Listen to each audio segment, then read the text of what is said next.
October 23, 1935. A man named Arthur Fliegenheimer, better known to the world as Dutch Schultz, lay dying in a Newark hospital bed.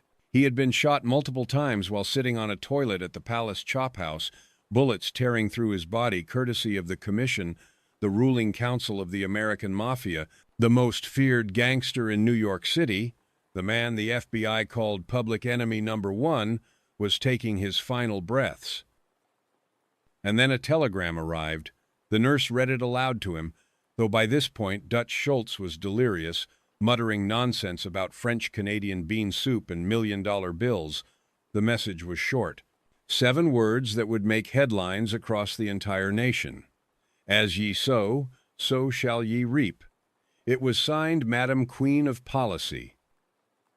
Somewhere in Harlem, a woman named Stephanie Street Clair smiled. She had waited years for this moment. The man who had tried to destroy her, who had killed her employees, who had put a contract on her life, was finally getting what he deserved.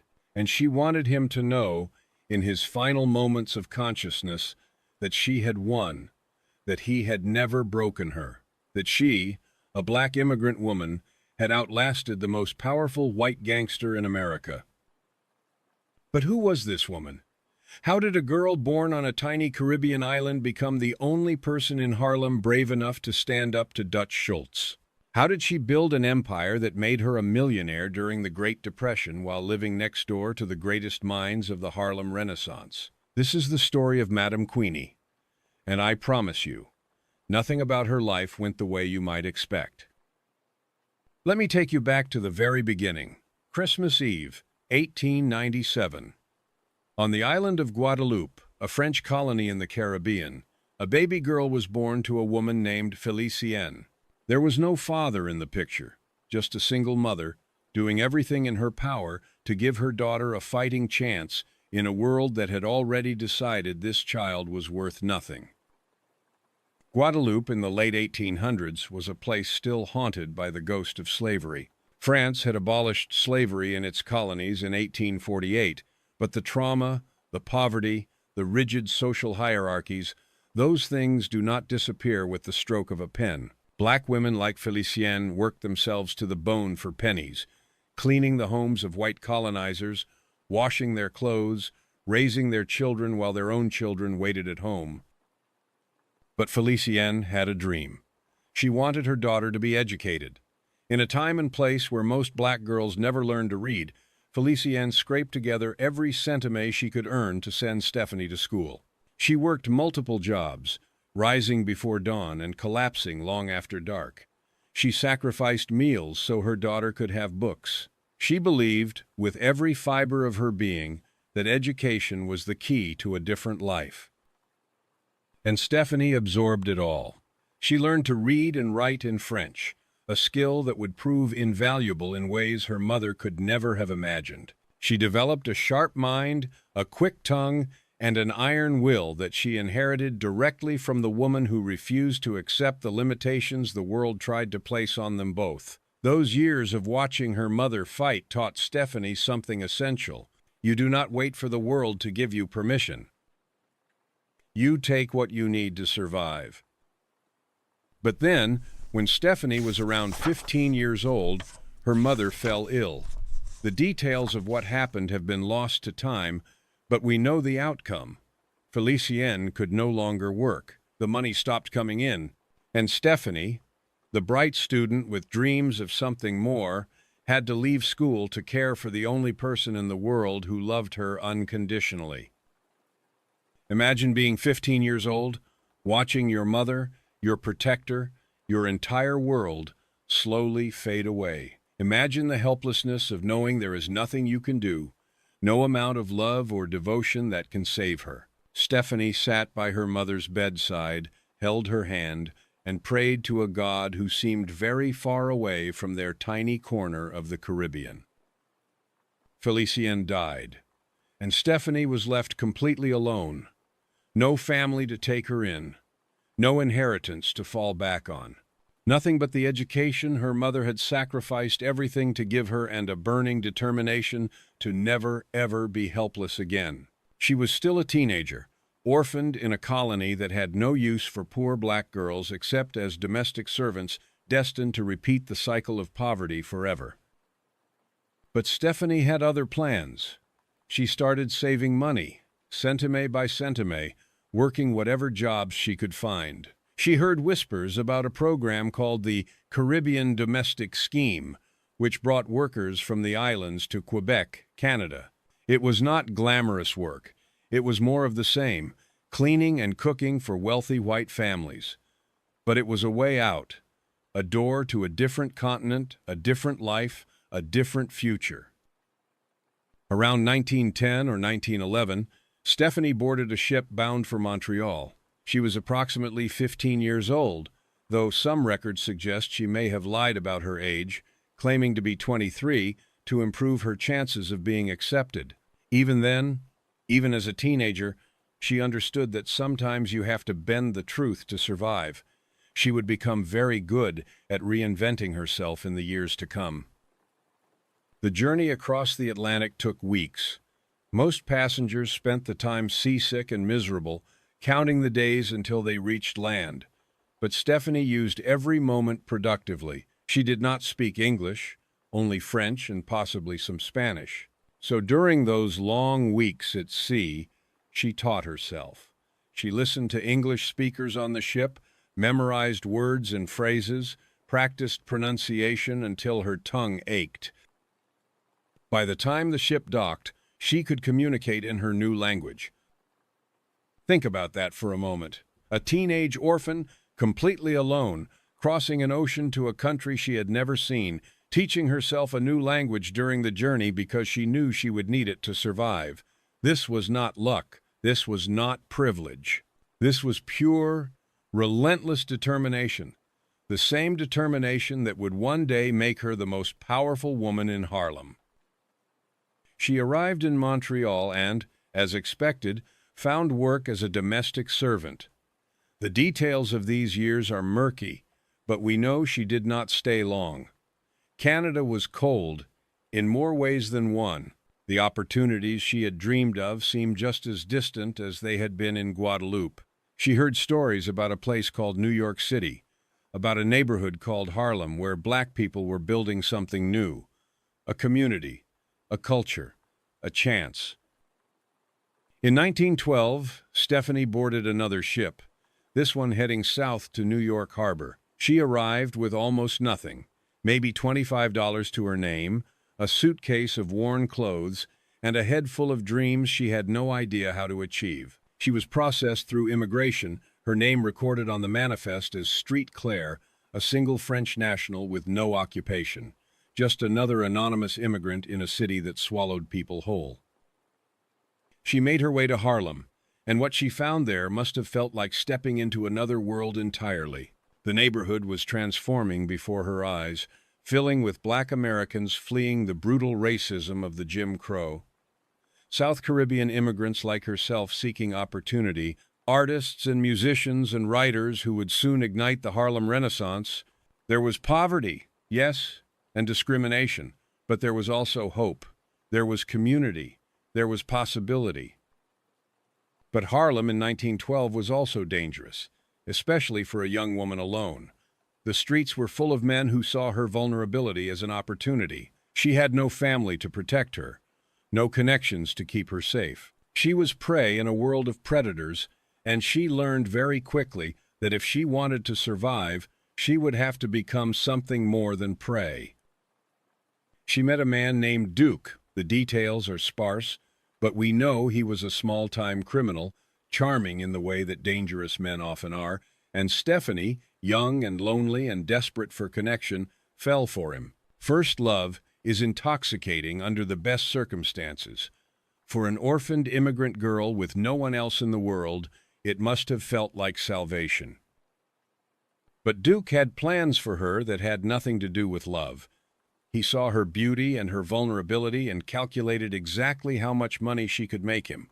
He tried to push her into prostitution, tried to turn her body into his income stream, tried to reduce her to a commodity he could sell on the streets of Harlem. This was her reward for trusting him. This was what her love was worth to him.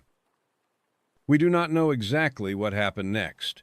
Some accounts say Duke was shot and killed in a gang fight before he could force Stephanie into the life he had planned for her. Others suggest she may have had something to do with his demise. What we know for certain is that Duke died and Stephanie survived. She was learning the hard way that the men in her life would try to use her, control her, destroy her, and she was learning that she could survive their destruction. After Duke, she met another man named Ed.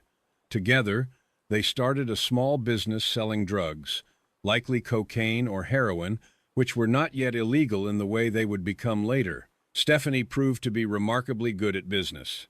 Within a few months, she had made $30,000, an absolutely staggering sum in 1916, especially for a black immigrant woman who had arrived with almost nothing just a few years earlier. And then she made a decision that would change everything. She told Ed she wanted to leave him and start her own business. She did not want to share anymore. She did not want a partner. She wanted to be in control of her own destiny, answering to no one, dependent on no man who might betray her the way Duke had tried to do. Ed did not take this well. He had grown accustomed to the money Stephanie brought in, to her sharp mind and tireless work ethic. He was not about to let her walk away with the skills and connections she had developed, so he tried to kill her. He wrapped his hands around her throat and squeezed, determined to choke the life out of the woman who dared to want independence. But Stephanie Street Clair was not going to die in some cramped Harlem apartment with a man's hands around her neck. She fought back with everything she had, pushing him away with a strength born of pure survival instinct. Ed stumbled backward, lost his balance, and cracked his skull against a table. He died on the floor of that apartment, and Stephanie stood over his body, gasping for air, alive. Two men had tried to control her. Two men had tried to use her body for their profit. Two men were now dead, and Stephanie was still standing. She was learning a lesson that would define the rest of her life. In this world, no one was going to protect her. No one was going to hand her power or freedom or respect. If she wanted those things, she would have to take them herself, by any means necessary. It was April 12th, 1917. Stephanie Street Clair took $10,000 of her own money and invested it in a clandestine lottery game in Harlem. She was 20 years old, give or take, an orphaned immigrant who had already survived more trauma than most people experience in a lifetime. She had no formal business training, no powerful connections, no safety net if she failed. But she had something more valuable than any of those things. She had learned, through pain and loss and violence, exactly who she was. She was a survivor. She was a fighter. She was a woman who would never again allow anyone to control her fate. And she was about to become the most powerful crime boss Harlem had ever seen. They would call her Queenie. They would call her Madame Queen.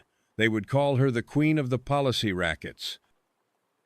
And her enemies would learn, one by one, that underestimating Stephanie Street Clair was a fatal mistake. The girl from Guadeloupe was about to build an empire. If you are enjoying this story, do me a favor and hit that subscribe button. I put so much research into these episodes, and your support really means everything. Now back to Stephanie, because things are about to get even crazier.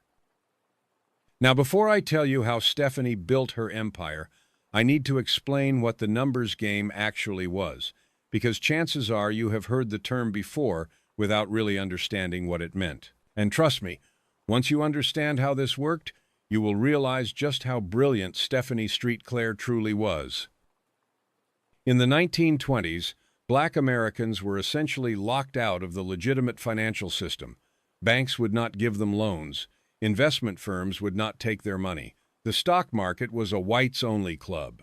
If you were black and wanted to grow your wealth, wanted to invest in something, wanted to feel like you had a chance at the American dream everyone kept talking about, you had exactly zero options. The system was designed to keep you poor, and it was working exactly as intended. But where there is exclusion, there is opportunity. And that is where the numbers game came in. Think of it as an underground lottery, run entirely within the black community, for the black community. Every day, people would place small bets, sometimes just a nickel or a dime, on a 3-digit number. The winning number was determined by something public and verifiable, usually the last 3 digits of the total handle at a local racetrack or figures from the New York clearinghouse. If your number hit, you could win as much as 600 to 1 on your bet. A nickel could become $30. A dollar could become 600. For people living in poverty, this was not just gambling. It was hope. It was the dream that maybe, just maybe, today was the day your luck would change. It was the only investment opportunity they had, and they embraced it with passion. The operation required a massive workforce. At the bottom were the runners, men and women who walked through neighborhoods, collecting bets and writing them down on small slips of paper. They knew everyone, and everyone knew them. They were trusted members of the community, not faceless corporations. Above the runners were the controllers, who collected the slips and money from multiple runners and delivered them to headquarters. And at the top sat the bankers, the people who financed the entire operation and paid out the winners. Stephanie Street Clair decided she was going to be a banker, not a runner, not a controller, but the person at the very top, the one who took the risk and reaped the reward. She took her $10,000 and built an organization from scratch, hiring runners and controllers, establishing drop points and headquarters, creating a system that ran like a well-oiled machine. Within a few years, she had between 40 and 50 runners working for her, 10 controllers, and multiple bodyguards to protect her growing empire. She was making over $200,000 a year. Let me put that in perspective for you. In the 1920s, the average American worker made about $3,000 annually. Stephanie was earning almost 70 times that amount. Adjusted for inflation, she was bringing in the equivalent of $3 to $4 million per year, and she was doing it as a black immigrant woman in a world that insisted she should be grateful for the opportunity to scrub floors. But Stephanie was not satisfied with just making money. She understood that in Harlem, reputation was everything. So she cultivated an image that would become legendary. She dressed in exotic gowns, draped herself in flowing fur coats, wrapped her head in colorful turbans that made her look like royalty from some distant land. When she walked through the streets of Harlem, people stopped and stared. She was not trying to blend in. She was demanding to be seen. The nicknames started to spread. In Manhattan, they called her Queenie. In Harlem, where people spoke of her with a mixture of fear and respect, she was Madame Street Clair. The newspapers would later dub her the Queen of the Policy Rackets. She answered to all of these names, but she preferred Madame. It had a certain elegance to it, a reminder of the French education her mother had sacrificed everything to give her. She moved into an apartment at 409 Edgecombe Avenue, and this is where the story gets truly remarkable. This was not some run-down tenement building in a rough neighborhood. 409 Edgecombe was the most prestigious address in all of Harlem, a towering apartment complex on Sugar Hill that housed the absolute elite of Black America. Her neighbors included W.E.B. Du Bois, the legendary scholar and civil rights activist; Aaron Douglas, the painter who would become the father of African American art; and a young lawyer named Thurgood Marshall, who would one day become the first black justice on the Supreme Court. Think about that for a moment. A woman running an illegal gambling empire was living in the same building as the greatest minds of the Harlem Renaissance. She would pass Du Bois in the lobby on her way to collect gambling receipts. She might share an elevator with Marshall after paying off a police officer. The legitimate and the illegitimate, the respectable and the criminal, all mixed together in this one building because they were all black, and this was one of the only places in America where black people could achieve this level of success. Her neighbor Catherine Butler Jones later described seeing Madame Stephanie Street Clair breezing through the lobby with her fur coat dramatically flowing behind her. She had a mystical aura about her, Jones recalled, and she wore exotic dresses with a colorful turban wrapped around her head. She was not hiding what she was flaunting it, and in doing so, she was making a statement that would echo through history. Black women could be powerful, black women could be wealthy, black women could demand respect. But Stephanie was not just about flash and glamour. Those who knew her well described a much more complex person. She was arrogant, yes, but that arrogance came from genuine intelligence and capability. She was sophisticated and educated, able to hold her own in conversation with the intellectuals who lived in her building. She spoke fluent French, Spanish, and English, switching between languages mid-sentence when it suited her. And she had a temper that was legendary throughout Harlem, a volcanic rage that could explode without warning. When she was angry, she cursed in multiple languages, her voice rising until everyone in the vicinity knew exactly how she felt. She did not care about propriety or ladylike behavior. She had clawed her way up from nothing, survived things that would have destroyed most people, and she was not about to pretend to be something she was not. If someone crossed her, they would know it. If someone disrespected her, they would regret it. This was a woman who had already killed one man in self-defense, and everyone in Harlem understood that she was capable of doing it again. She also understood something crucial about building power. You cannot rule through fear alone. You need loyalty, and loyalty must be earned. So Stephanie invested heavily in her community. She hired dozens of people from the neighborhood, providing steady income to families who had nothing. She was not just employing runners. She hired cooks, chauffeurs, property managers, all positions that gave dignified work might otherwise have been unemployed.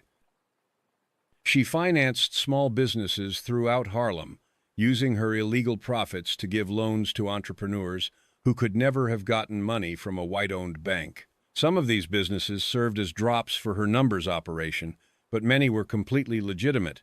She was building an economic ecosystem, with herself at the center, that lifted up everyone around her while simultaneously expanding her own power and influence. And then there were the newspaper advertisements. This is the part of Stephanie's story that truly sets her apart from every other gangster of her era, male or female. She did not hide in the shadows. She did not let others speak for her. She bought full-page ads in the Amsterdam News, Harlem's major black newspaper, and she used them to speak directly to her community. Some of these ads were about civil rights. She educated black Harlemites about their legal rights, explaining in clear language what the police could and could not do to them. She advocated for voting rights at a time when black voters faced systematic intimidation and suppression. She called out police brutality, naming specific officers and specific incidents, daring the authorities to come after her for telling the truth. Other ads were more personal. She addressed her enemies directly, letting them know she was not afraid. She warned off unwanted suitors, once publishing a message that read, "Please do not annoy me. I, Madame Saint Clair, am not looking for a husband or a sweetheart. If you do not stop annoying me, I shall publish your names and letters in the newspaper." Imagine being a man in 1920s Harlem, thinking you had a chance with this glamorous, wealthy woman, and then seeing your name and your pathetic love letters printed in the paper for everyone to laugh at. She did not play games. She also founded the French Legal Society, an organization dedicated to helping black immigrants from French-speaking countries navigate the American legal system. She remembered what it was like to arrive in a new country with no one to help her, no one to explain the rules, no one to protect her from exploitation. She was determined that others would not have to suffer the same way. By the late 1920s, Stephanie Street Clair had become one of the most famous and influential people in Harlem. Her numbers operation was one of the largest in the city, possibly in the entire country.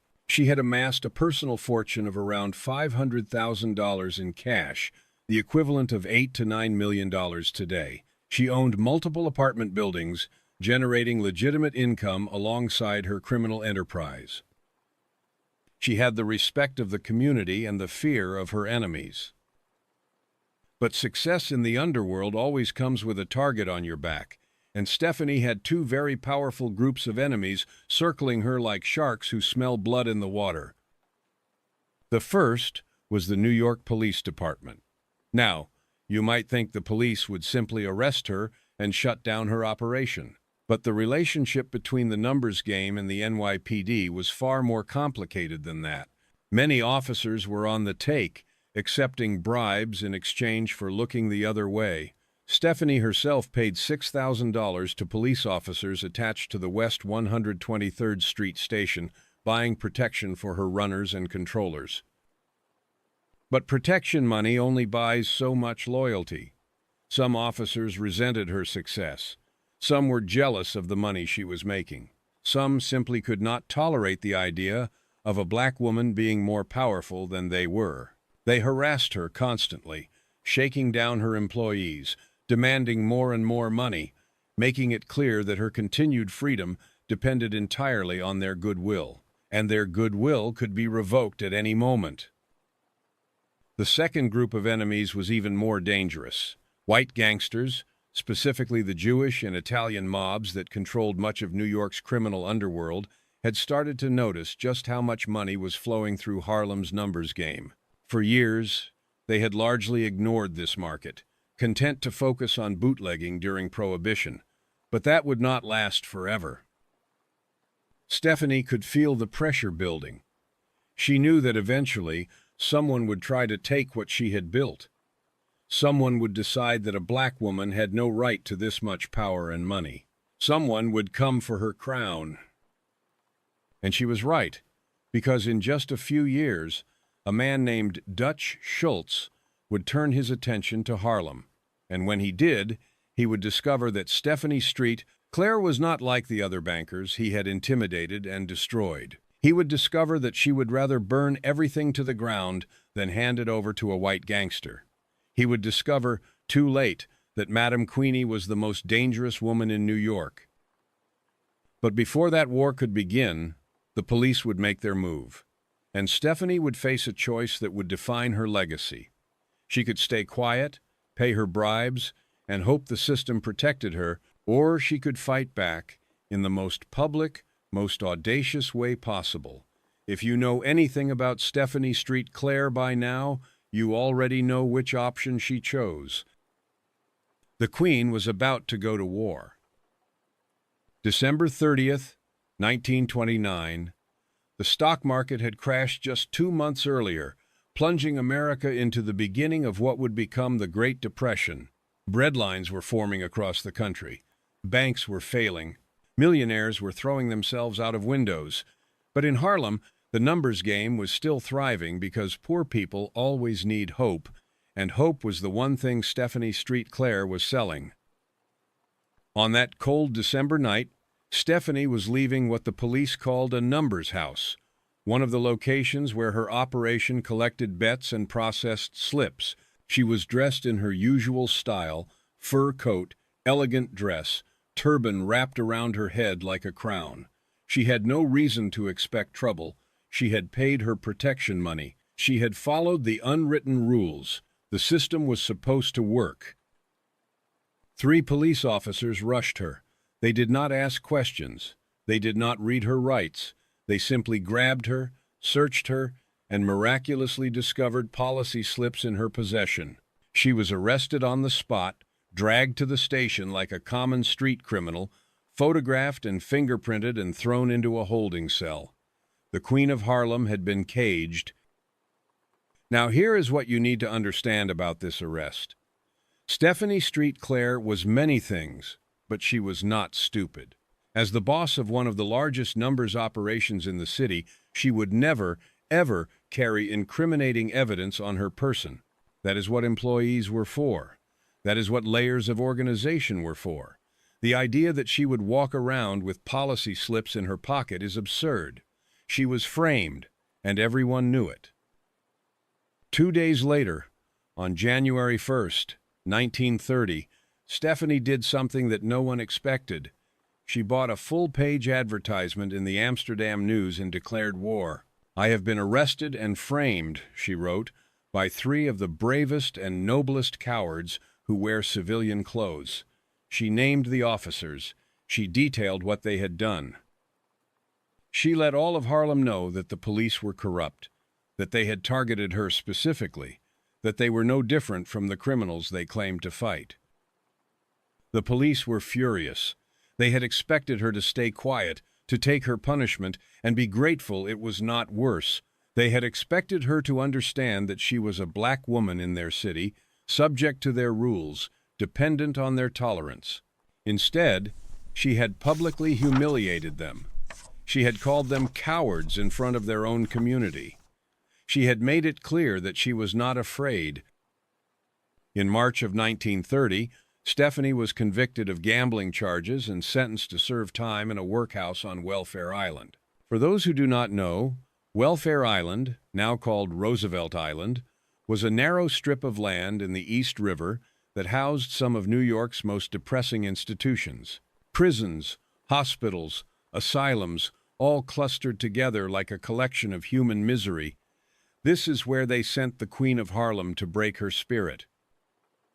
She spent 8 months there, 8 months of hard labor and humiliation, 8 months of being treated like she was nothing, 8 months to think about what the police had done to her, how they had betrayed her despite all the money she had paid them, how they had singled her out because she was too successful, too visible, too proud. 8 months to plan her revenge.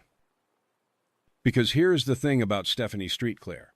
She kept records. She remembered every dollar she had paid, every officer she had bribed, every handshake deal that had been made in back rooms and dark alleys. She had documentation of the $6,000 she had given to police attached to the West 123rd Street station. She knew names, dates, amounts, and she was about to use all of it. While Stephanie was in prison, something important was happening in New York City. A crusading judge named Samuel Seabury had been appointed to investigate corruption in the city government. The Seabury Commission, as it came to be known, was tearing through the police department, the courts, and the political machine of Tammany Hall, exposing a web of bribery and extortion that went all the way to the top. Seabury needed witnesses. He needed insiders. He needed people who could name names. On December 9th, 1930, Stephanie Street Clair walked out of the workhouse on Welfare Island.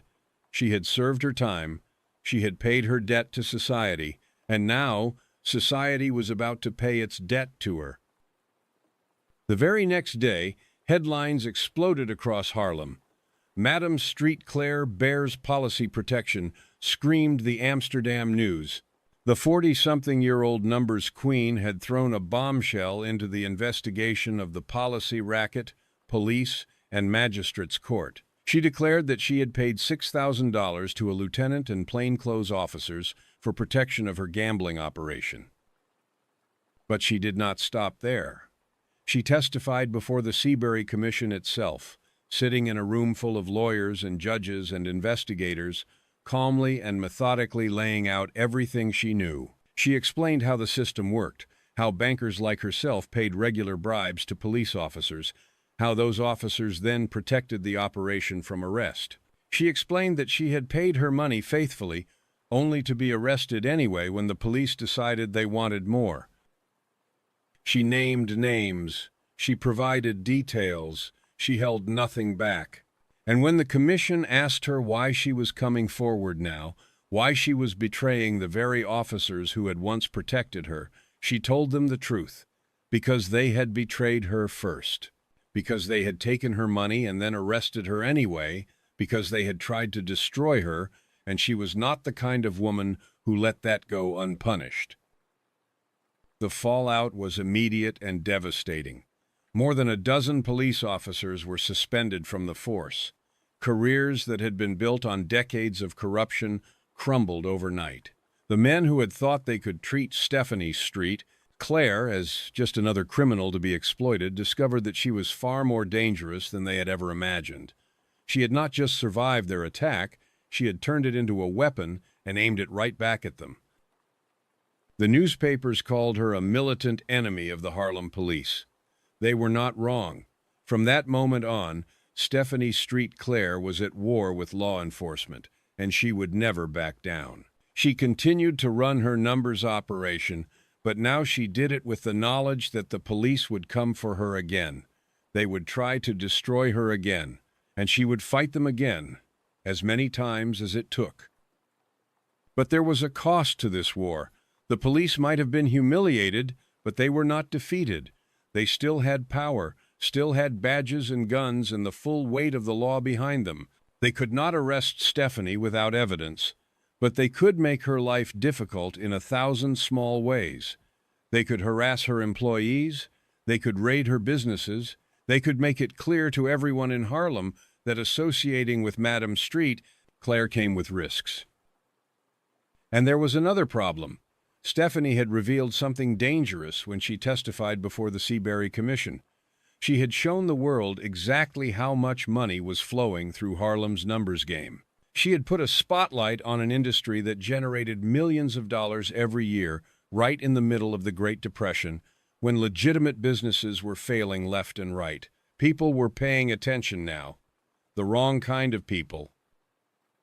In the Bronx, a gangster named Arthur Fliegenheimer was reading those newspaper headlines with great interest. He had made his fortune during Prohibition, running bootlegging operations with a brutality that was legendary even among other criminals. But Prohibition was ending. The money from illegal alcohol was about to dry up. He needed a new source of income, and Stephanie Street Clair had just advertised one. They called him Dutch Schultz, and he was about to become the most dangerous enemy Stephanie had ever faced. The war with the police had been ugly, but it was nothing compared to what was coming. Because Dutch Schultz did not file lawsuits or write newspaper articles, Dutch Schultz kidnapped people and hung them from meat hooks. Dutch Schultz murdered anyone who got in his way. And Dutch Schultz had decided that Harlem, with all its numbers money, belonged to him. Stephanie knew he was coming. Everyone in the underworld knew he was coming. The question was, what to do about it? Most of the other numbers bankers in Harlem looked at Dutch Schultz and saw only two options: surrender or die. They started paying him protection money, handing over a percentage of their profits, accepting that they were no longer in charge of their own businesses. One by one, the black bankers of Harlem bent the knee to a white gangster from the Bronx. But Stephanie Street Clair had not survived everything she had survived just to hand over her empire to some flat-faced bootlegger. She had not built her kingdom from nothing, fought the police and won, become the most powerful woman in Harlem, only to bow down to a man who thought he could take whatever he wanted because he was white and male and willing to kill. She started preparing for war. She reached out to other bankers who had not yet surrendered, trying to build a coalition of resistance. She strengthened her own organization, hiring more bodyguards, establishing safe houses, creating contingency plans for every scenario she could imagine. And she found herself an enforcer, a young man with a reputation for violence and an absolute lack of fear, who would become her most trusted soldier in the battles to come. His name was Ellsworth Raymond Johnson, but everyone called him Bumpy because of a prominent bump on the back of his head. He had grown up in South Carolina, sent north to Harlem as a teenager because his parents feared his temper would get him killed in the Jim Crow South. He had spent half his life in prison by the time he was 30, had a rap sheet that included assault, robbery, and worse. He was exactly the kind of person Stephanie needed. Together, they began to plan. Dutch Schultz wanted Harlem. He was going to have to come and take it. And when he did, Stephanie Street Clair and Bumpy Johnson would be waiting for him. The Queen was not going to give up her crown without a fight. If Dutch Schultz wanted war, war is exactly what he would get. The stage was set for one of the bloodiest conflicts in the history of New York's criminal underworld. On one side, the full might of the white mob, With their political connections and their police allies and their complete willingness to use extreme violence. On the other side, a black immigrant woman who had already lost everything once and refused to lose it again, backed by a crew of Harlem soldiers who knew their neighborhood better than any outsider ever could. It would take years to play out. Dozens of people would die, millions of dollars would change hands, and at the end of it all, only one side would be left standing. But before we get to that story, you need to understand just how brutal Dutch Schultz really was, and why everyone in Harlem was so afraid of him. Because the things he did to the people who crossed him, the methods he used to send messages, those things still give people nightmares almost a century later. The Dutchman was coming to Harlem, and hell was coming with him. Let me tell you about Dutch Schultz, because you cannot understand what Stephanie Street Clair was up against without understanding exactly what kind of monster she was facing. And I do not use the word monster lightly. In an era filled with violent criminals, in a city that produced some of the most notorious gangsters in American history, Dutch Schultz stood out as something special, something worse. He was born Arthur Simon Fliegenheimer in the Bronx in 1902, the son of German Jewish immigrants.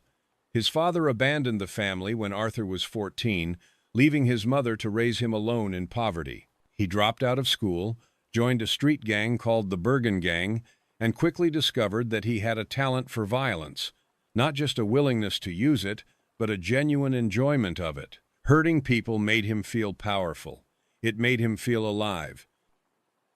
By his early 20s, he had adopted the name Dutch Schultz, borrowed from a notorious gang leader from an earlier era, and was building his criminal empire through bootlegging. Prohibition had created a gold mine for anyone willing to break the law, and Dutch was more than willing. He set up breweries, ran speakeasies, and dealt with competition in the most direct way possible. He killed them, or he had them killed, or, when he wanted to send a message, he did something far worse. There is a story that Bumpy Johnson told Stephanie Street Clair when he was trying to convince her to pay Dutch Schultz's protection money. The story was meant as a warning, a cautionary tale about what happened to people who defied the Dutchman, and it is one of the most disturbing things I have ever had to research for this podcast. Dutch Schultz had a competitor in the Bronx bootlegging business, a man who refused to work with him or pay tribute. So Dutch had the man kidnapped and brought to a warehouse. He hung the man by his thumbs from meat hooks, leaving him dangling in agony. And then, in a display of cruelty that defies comprehension, Dutch wrapped a length of medical gauze around the man's eyes. The gauze had been soaked in discharge from gonorrhea patients. The infection spread through the man's eyes within days. He went blind, completely, permanently blind. And only then did Dutch Schultz release him, sending him back into the world as a living advertisement for what happened to people who crossed him. The man eventually agreed to become Dutch's partner, because what choice did he have? He could not see anymore. He could not fight back. He could only submit or die. This was the man who had decided that Harlem belonged to him. This was the monster that Stephanie Street Clair was preparing to fight. By 1931, Dutch Schultz had amassed enormous power and even more enormous wealth. He had politicians in his pocket, including powerful figures in Tammany Hall, the corrupt Democratic political machine that ran New York City. He had police officers on his payroll, judges who would dismiss cases against his men, lawyers who could get him out of any trouble. He was, for all practical purposes, untouchable. And then Prohibition started to wind down. The country was tired of the experiment, tired of the violence and the corruption it had spawned. In 1933, the 18th Amendment would be repealed, and alcohol would be legal again. For gangsters like Dutch Schultz, this was a crisis. His main source of income was about to evaporate. He needed something new. That something was the numbers game. Dutch looked at Harlem and saw millions of dollars flowing through an industry that was controlled by black operators who had no political connections, No alliances with other criminal organizations, no real way to defend themselves against a determined attack. He saw easy money, he saw opportunity, he saw prey. He started making phone calls. Black numbers, bankers across Harlem began receiving visits from Dutch's men, offering them a choice. They could hand over their businesses entirely and go work for Dutch as employees. Or they could keep running their operations but pay a significant percentage of their profits to Dutch as tribute. The third option was never stated explicitly, but everyone understood it. The third option was death. Most of the bankers chose to cooperate. They had families. They had employees who depended on them. They did not have the muscle or the political connections to fight back against the white mob. One by one, they signed away their independence, accepting that they would now be working for Dutch Schultz whether they liked it or not. Within months, Dutch had taken over most of the numbers operations in Harlem without firing a single shot. Fear had done the work for him. But not everyone surrendered. There were a handful of bankers who refused, who told Dutch Schultz's messengers that they would rather die than work for a white gangster. And at the top of that very short list was Stephanie Street Clair. When Dutch's men came to see her, she did not negotiate. She did not ask for terms. She did not plead for more time to think about it. She looked them straight in the eyes and told them to get out of her office. She told them to tell their boss that Harlem belonged to her. She told them that if Dutch Schultz set foot in her neighborhood, she would kill him herself. The men laughed. They actually laughed. They had been sent to intimidate a woman, and this woman was threatening their boss? They reported back to Dutch that the numbers queen of Harlem had a death wish. Surely she would come to her senses once she understood what she was dealing with. Surely a few demonstrations of Dutch's power would convince her to fall in line like everyone else. They were wrong, so terribly, catastrophically wrong. Dutch started his campaign of intimidation. He had his men make threatening phone calls to Stephanie at all hours of the day and night. He sent people to follow her through the streets of Harlem, making sure she knew she was being watched. He wanted her afraid. He wanted her to understand that she was alone, that no one was coming to save her, that her only hope for survival was complete surrender. Stephanie responded by hiring more bodyguards. She varied her routes through the city, never traveling the same way twice. She slept in different locations, never staying in one place long enough to be caught off guard. She was scared. Anyone would have been scared, but she refused to show it, and she refused to give up. Then Dutch escalated.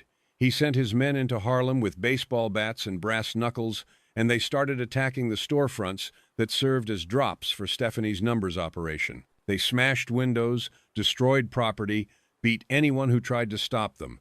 They set fires to buildings, sending the message that nothing in Harlem was safe as long as Stephanie kept resisting. And then they started killing people. Stephanie's runners began disappearing from the streets. Her controllers were found beaten to death in alleys. Her network, the organization she had built over more than a decade, was being systematically destroyed one person at a time, the bodies piled up.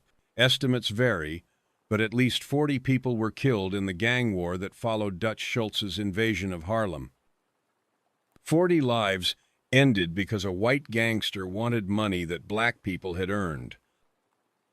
Stephanie's own employees begged her to surrender. They told her that Dutch Schultz was too powerful, that fighting him was suicide, that she needed to accept reality and make a deal before there was nothing left to deal with. Even Bumpy Johnson, her most loyal soldier, advised her to negotiate.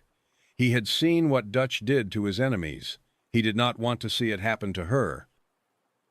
But Stephanie remembered something that her enemies had forgotten. She remembered being a 15-year-old girl in Guadeloupe, watching her mother die, understanding for the first time that no one was going to save her. She remembered Duke trying to sell her body on the streets of Harlem. She remembered Ed's hands around her throat, squeezing the life out of her until she fought back with everything she had. She had been underestimated her entire life, and she was still standing. Dutch Schultz was just the latest man who thought he could break her. He would learn the same lesson all the others had learned. She went on the offensive. She could not match Dutch Schultz's firepower, but she had something he did not have. She had Harlem. Every street, every building, every face belonged to people who knew her, who respected her, who would never accept a white gangster ruling their neighborhood. She was going to use that advantage to make Dutch Schultz's life a living hell. She organized the remaining black bankers who had not surrendered, forming a coalition of resistance. She launched a campaign encouraging Harlem residents to only do business with black numbers operators, framing the conflict as a matter of racial pride and solidarity. "Buy black," she told them. "Do not give your money to white gangsters who want to exploit our community. Do not betray your own people." She sent Bumpy Johnson and his crew on raids against businesses that served as fronts for Dutch's operation. They smashed up storefronts, destroyed betting slips, terrorized the white merchants who had agreed to collect numbers for the Dutchman. She was giving Dutch a taste of his own medicine, showing him that violence was not a weapon only he could wield. And then she did something truly audacious. She started tipping off the police about Dutch Schultz's activities. The same police force she had exposed as corrupt, the same officers she had helped get fired, she now used them as a weapon against her enemy. She knew where Dutch's men operated, where they stored their money, when they made their collections, and she passed that information to law enforcement. The results were spectacular. Police raided Dutch Schultz's Harlem operations repeatedly, arresting his employees, seizing his money, disrupting his business. In one particularly devastating operation, they seized approximately $12 million, the equivalent of nearly $200 million in today's money. Dutch was hemorrhaging cash, and he knew exactly who was responsible. He put a contract on Stephanie Street Clair's life. He offered good money to anyone who could deliver the Queen of Harlem to him, dead or alive. His men hunted her through the streets, getting closer every day, forcing her to go deeper into hiding. There were moments when she thought they had finally caught her, when she had to hide in basements and cellars while Dutch's killers searched overhead. She later described one of these moments in a newspaper interview.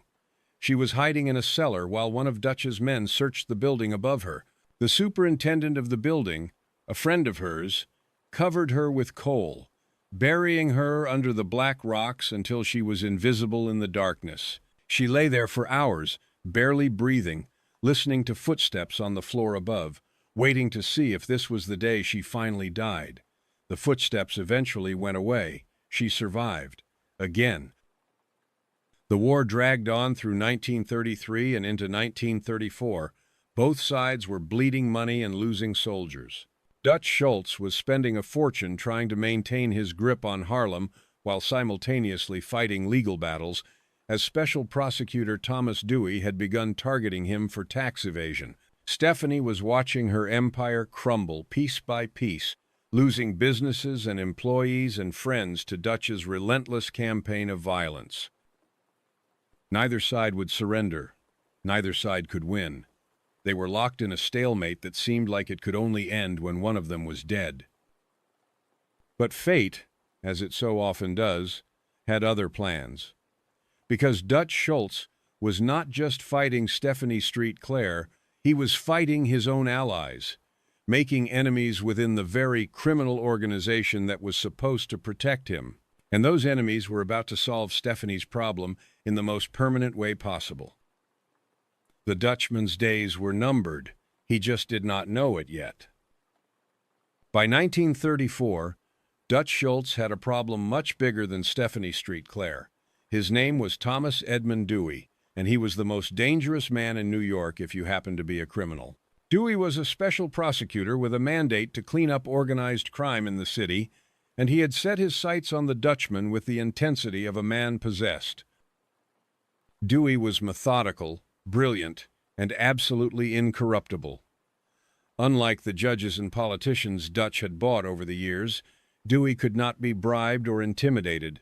He built cases slowly and carefully, gathering evidence, flipping witnesses, constructing airtight prosecutions that even the best lawyers could not defeat.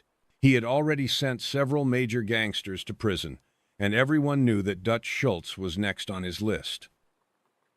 The pressure was relentless. Dewey's investigators followed Dutch everywhere. They interviewed his associates, subpoenaed his records, froze his bank accounts. They made it impossible for him to conduct business normally, impossible for him to enjoy the wealth he had accumulated through years of murder and extortion. Dutch was spending millions on legal fees, watching his empire crumble while this crusading prosecutor circled ever closer. And Dutch, being Dutch, decided there was only one solution. He would have Thomas Dewey killed. Now, this might seem like an obvious move for a man of Dutch Schultz's temperament. He had killed people for far less. He had ordered murders over insults, over minor business disputes, over nothing more than paranoia. But killing a special prosecutor was different. Killing a public official would bring down heat that even the most powerful gangster could not survive. Every cop in the city would be hunting for revenge. Every politician would demand action. The entire weight of the American government would come crashing down on whoever was responsible. Dutch did not care. He was cornered and desperate men do desperate things. He brought his plan to the Commission, the governing body of the American Mafia that included the heads of the 5 major crime families in New York. He asked for their permission to assassinate Thomas Dewey. The Commission said no. Absolutely not. They understood what Dutch could not seem to grasp, that killing Dewey would be suicide for organized crime as a whole. The backlash would destroy them all. Lucky Luciano, the most powerful figure in the commission, made it clear that the hit was not authorized and would not be tolerated. Dutch would have to find another way to deal with his legal problems. But Dutch Schultz had never been good at following orders. He had never been good at accepting limitations, and the men in the commission knew him well enough to understand that a refusal would not stop him. Dutch was going to try to kill Dewey anyway, and when he did, they would all suffer the consequences. So the commission made a decision. If Dutch Schultz would not listen to reason, Dutch Schultz would have to die. October 23, 1935. Dutch Schultz and 3 of his top men were having dinner at the Palace Chop House, a tavern in Newark, New Jersey. It was a regular meeting spot for the gang, a place where they felt safe enough to let their guard down. Dutch excused himself to use the restroom, leaving his associates at the table. 2 men walked into the tavern. They were professionals, hired killers, sent by the commission to solve the Dutch Schultz problem permanently. They opened fire on the men at the table without warning, filling the room with gunfire and screams. Within seconds, 3 of Dutch's top lieutenants were dead or dying. One of the gunmen walked into the bathroom where Dutch Schultz was standing at the urinal.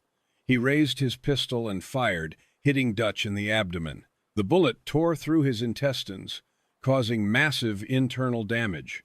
Dutch collapsed onto the filthy bathroom floor, bleeding out next to the toilet. But he did not die. Not right away.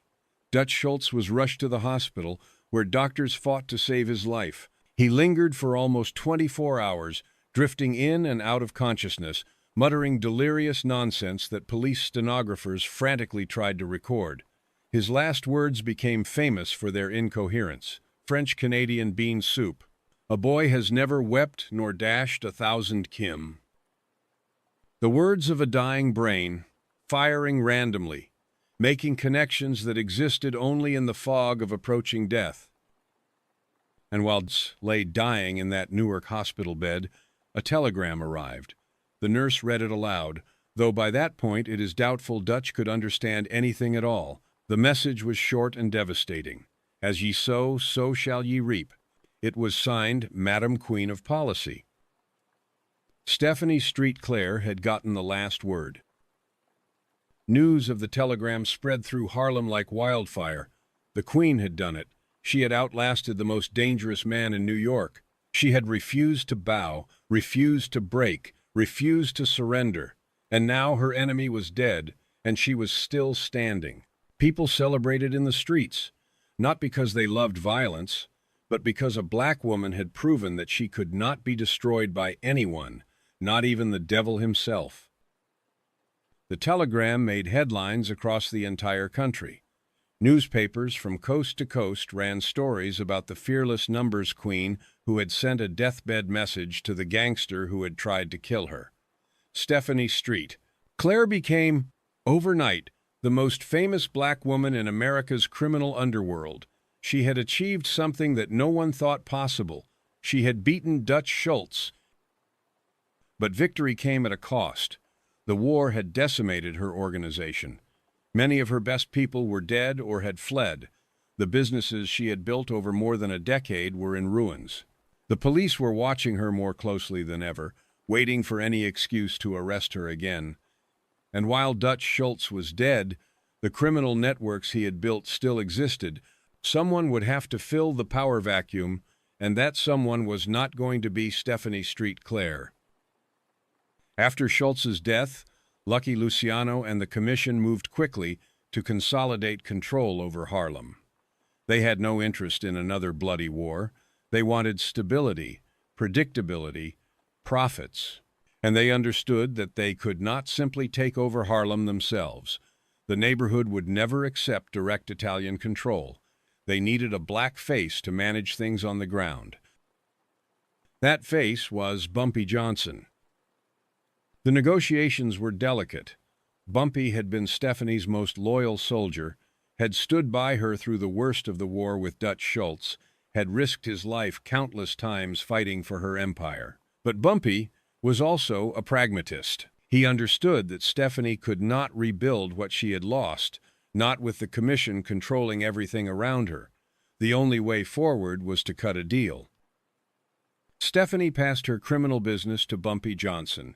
It was not a sale or a hostile takeover. It was more like a retirement, a recognition that the war had taken everything out of her and she could not keep fighting forever. Bumpy took control of the numbers operation and immediately began negotiating with Lucky Luciano. The terms were straightforward. The Italian mob would take a percentage of everything. In exchange, they would provide protection and stay out of the day-to-day operations. Harlem would be run by black operators, but the real power would belong to the Commission. It was not the victory Stephanie had hoped for. She had fought so hard to keep Harlem independent, to prevent white gangsters from taking over, and in the end, they had won anyway. Not through violence, which she could fight, but through economics and politics, which she could not. The numbers game would continue, but it would never again be truly free. Stephanie retreated from the criminal world, focusing instead on her legitimate investments and her advocacy work. She was still wealthy, still owned property, still lived in her prestigious apartment at 409 Edgecombe Avenue. But she was no longer the Queen of Harlem. That title now belonged to Bumpy Johnson, who would rule the neighborhood's underworld for the next 3 decades. Some people might see this as a defeat. Stephanie had spent years building an empire, fighting against impossible odds, and in the end, she had to walk away from it all. But I see it differently. Stephanie St. Clair was the only person in Harlem who stood up to Dutch Schultz and survived. She watched him terrorize an entire community, watched him kill her friends and destroy her businesses, and she never once surrendered. She outlasted him. She got the final word. And she lived to tell the story. How many of Dutch Schultz's other enemies could say the same? How many of them ended up blind and broken, or dead in an alley, or buried in a shallow grave? Stephanie Street Clair walked away from the war with Dutch Schultz alive, wealthy, and free. In that world, in that era, that was victory enough. But her story was not over. Far from it. Because Stephanie Street Clair was about to make the worst decision of her life. She was about to fall in love with a man who would prove more dangerous to her than Dutch Schultz ever was. Not because he was violent, though he was, Not because he was powerful, though he thought he was, but because he would do something that no one else had ever managed to do. He would make Stephanie Street, Clair, lose control. His name was Sufi Abdul Hamid, and he was about to turn her world upside down. After Dutch Schultz died, Stephanie Street Clair found herself in an unfamiliar position. For the first time in decades, she was not at war. She was not running from killers or bribing police officers or managing a criminal empire. She was just a wealthy woman in her late 30s, living alone in a beautiful apartment, wondering what to do with the rest of her life. She threw herself into activism. The skills she had developed running an illegal enterprise translated surprisingly well into legitimate advocacy work. She knew how to organize people, how to communicate a message, how to apply pressure where it would do the most good. She continued writing columns in the Amsterdam News, calling out police brutality, advocating for voting rights, educating her community about their legal protections. She was trying to build something that would last, something that did not depend on bribes and violence. But there was an emptiness in her life that activism could not fill. She had spent so long fighting that she had never learned how to be at peace. She had no husband, no children, no family at all since her mother had died all those years ago in Guadeloupe. She was surrounded by people who respected her, feared her, admired her, but how many of them actually loved her? How many of them saw past the legend of Madame Queenie to the woman underneath? And then, one night in late 1935 or early 1936, a man showed up at her door. He was tall, over 6 feet, and weighed more than 200 pounds. He was dressed in the most extraordinary outfit she had ever seen: a gold-lined cape, a purple turban wrapped around his head, a Nazi-style military shirt, and black riding boots with a dagger tucked into his belt. He looked like a character from a fever dream, part African king, part fascist dictator, part carnival performer. He introduced himself as Bishop Amiru al-Mu'minin Sufi Abdul Hamid. He said he had been born beneath the shadow of the pyramids in Egypt, that he was descended from pharaohs, that he had been chosen by God to lead his people to freedom. He proclaimed his love for Stephanie right there on her doorstep and asked for her hand in marriage. Any sensible woman would have slammed the door in his face. The man was clearly delusional, possibly dangerous, definitely trouble. But Stephanie Street Clair had never been sensible. She had survived by being bold, by taking risks that others would not take, by trusting her instincts even when they led her into darkness. Something about this bizarre, flamboyant stranger captivated her in a way she could not explain. She told him she needed 3 days to think about it. And then, to the shock of everyone who knew her, she said yes. Let me tell you who Sufi Abdul Hamid really was, because the gap between his mythology and his reality tells you everything you need to know about the disaster that was about to unfold. His real name was Eugene Brown, and he was born not in the shadow of Egyptian pyramids, but in Lowell, Massachusetts. He was from Philadelphia, not Africa. He was not descended from pharaohs. He was a con man who had reinvented himself so many times that he might have actually started believing his own lies. In Chicago, he had styled himself as Bishop Conshankin, claiming to be a Buddhist cleric. When that did not work out, he moved to New York and converted to Islam, though he probably had no connection to any legitimate Islamic organization. He started calling himself Sufi Abdul Hamid and founded a mosque in Harlem, gathering followers through the sheer force of his charisma and his willingness to say whatever people wanted to hear. But Hamid was not just a religious leader. He was also a political activist, and this is where things get complicated. He organized boycotts against white-owned businesses in Harlem that refused to hire black workers, leading protests and picket lines that actually achieved real results. Some stores changed their hiring practices because of his campaigns. In this sense, he was fighting for racial justice, pushing back against the economic discrimination that kept black communities in poverty. However, His activism had a deeply ugly side. Hamid specifically targeted Jewish business owners, and his rhetoric was openly anti-Semitic. He praised Nazi Germany.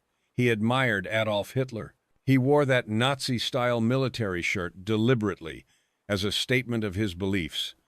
The newspapers started calling him Black Hitler, and he did not seem to mind the nickname at all. He might have even encouraged it. This was the man Stephanie Street Clair agreed to marry, a con artist pretending to be Egyptian royalty, an anti-Semite who admired the Nazis, a religious leader with a history of fraud and violence, including a conviction for stabbing a communist organizer in 1936. On paper, he was everything she should have avoided, and yet she fell for him completely. Why? This is the question that has puzzled historians and biographers for decades. Stephanie Street Clair was one of the most intelligent, capable, and suspicious people of her era. She had survived things that would have destroyed most people. She had built an empire through sheer force of will. How could she be fooled by someone like Sufi Abdul Hamid? I think the answer lies in loneliness and recognition. Stephanie saw in Hamid a version of herself. He was flamboyant and theatrical, just like she was. He commanded attention wherever he went, just like she did. He refused to accept the limitations that society tried to place on him, reinventing himself over and over until he became someone powerful. Sound familiar? She looked at him and saw a kindred spirit, someone who understood what it was like to create yourself from nothing. And she was lonely, so desperately, achingly lonely. She had spent her entire adult life fighting, and now that the fighting was over, she had no one to share her victory with. Hamid offered her companionship, passion, a partnership between two larger-than-life personalities. He made her feel seen in a way that no one had in years, maybe ever. In July of 1936, Stephanie and Hamid were married, not in a traditional ceremony with a priest or rabbi, but through a contract, a 99-year agreement that bound them together legally without the formality of a religious wedding. The contract specified that if, after 1 year, they still wanted to be together, they would hold a legal ceremony. If not, they would dissolve the arrangement and go their separate ways. The wedding party was small. 2 witnesses, a minister, and a notary public. No friends, no family, no celebration. Just paperwork and signatures and the beginning of what would become the most turbulent chapter of Stephanie's life. From the very beginning, the marriage was a disaster. Hamid turned out to be everything his critics had warned Stephanie about. He spent her money recklessly, burning through the fortune she had accumulated over decades of careful work. He involved her in questionable business ventures that failed one after another. He was jealous and controlling, erupting in rage whenever he felt disrespected, which was often. And he cheated on her. Almost immediately, he began an affair with a woman named Dorothy Matthews, who styled herself as Madame Futam. Futam was a fortune teller, a mystic who claimed to have Asian heritage despite being black. She sold potions and prophecies to gullible customers in Harlem, and she set her sights on Sufi Abdul Hamid the moment she saw him. The affair was not even subtle. Hamid paraded Futam around Harlem, introducing her to his followers, treating her with a respect and affection that he rarely showed his own wife. Stephanie heard the rumors. Everyone heard the rumors. But she did not want to believe them. She had invested too much in this marriage, in this man, in the dream of finally having someone to share her life with. Admitting the truth would mean admitting that she had made a terrible mistake. Futam was not content to simply steal Stephanie's husband. She wanted everything.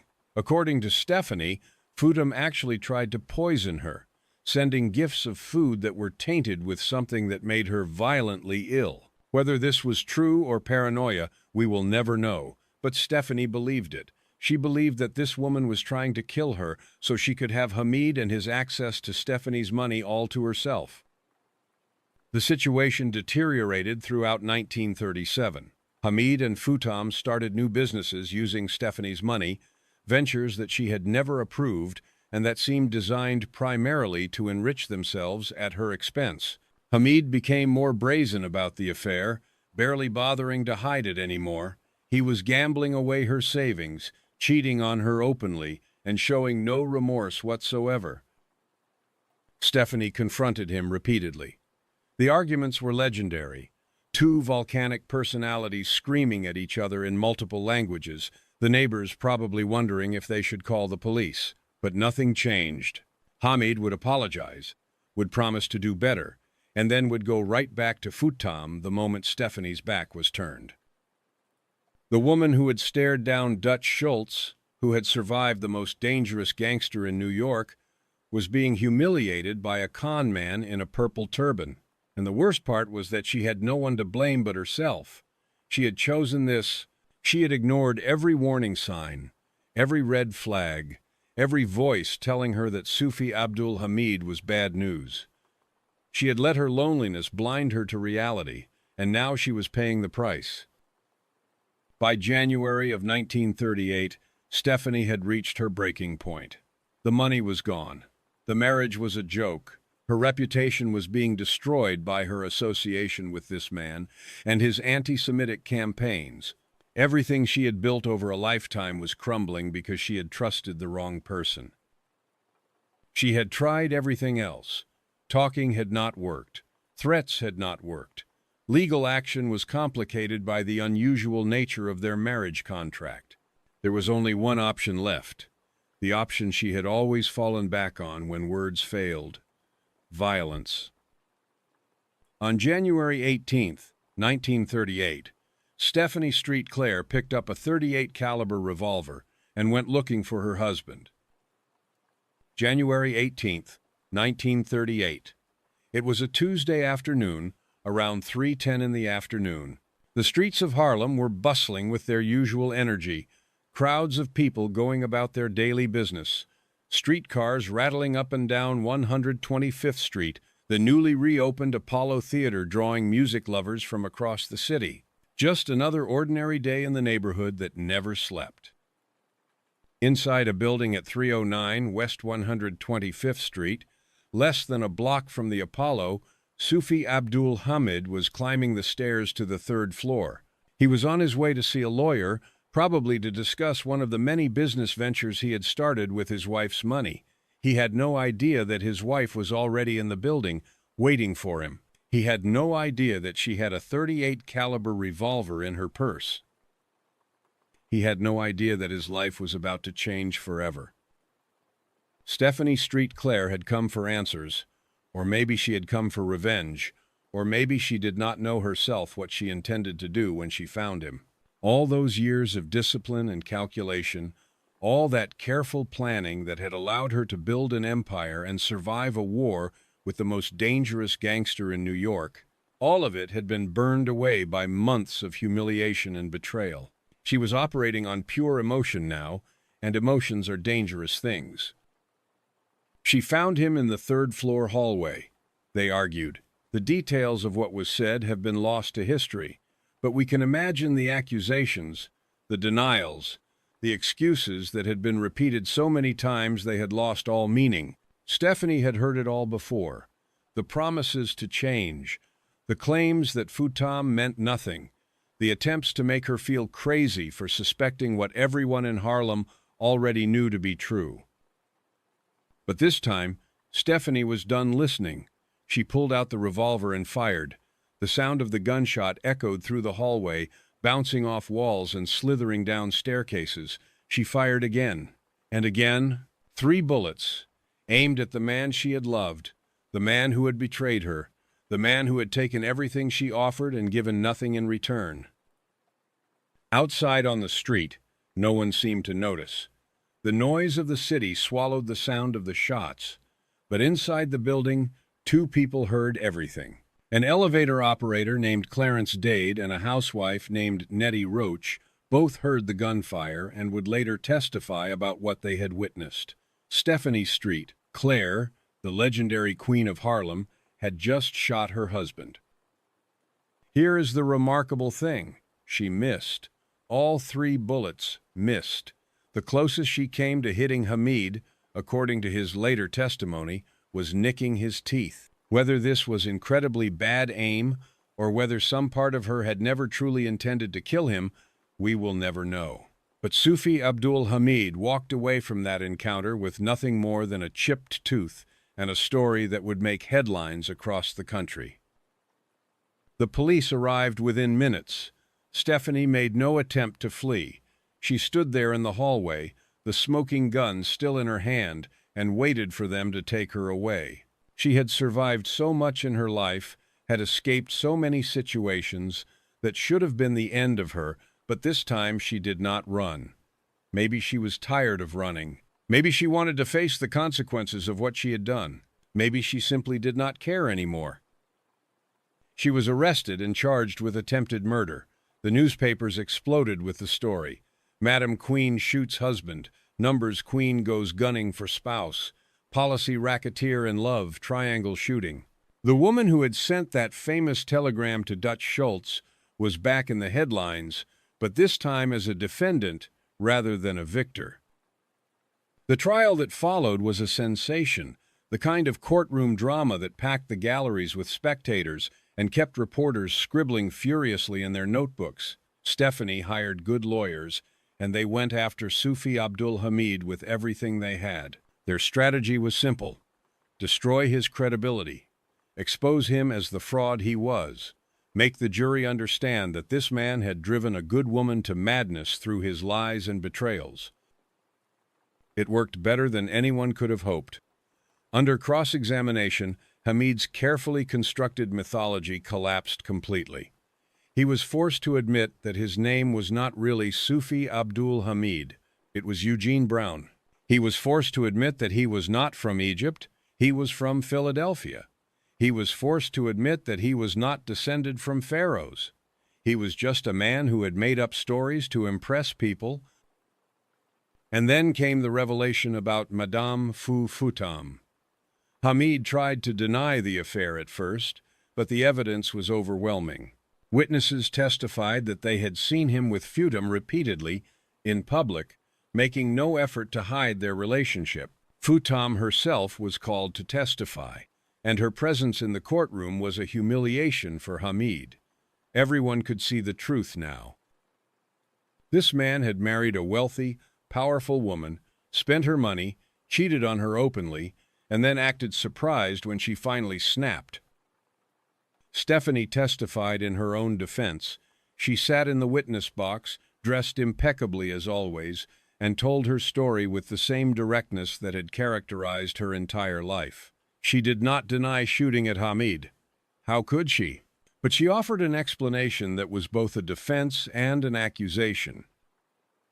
She talked about the money he had wasted, the businesses that had failed, the fortune she had spent decades building that had evaporated in less than 2 years of marriage.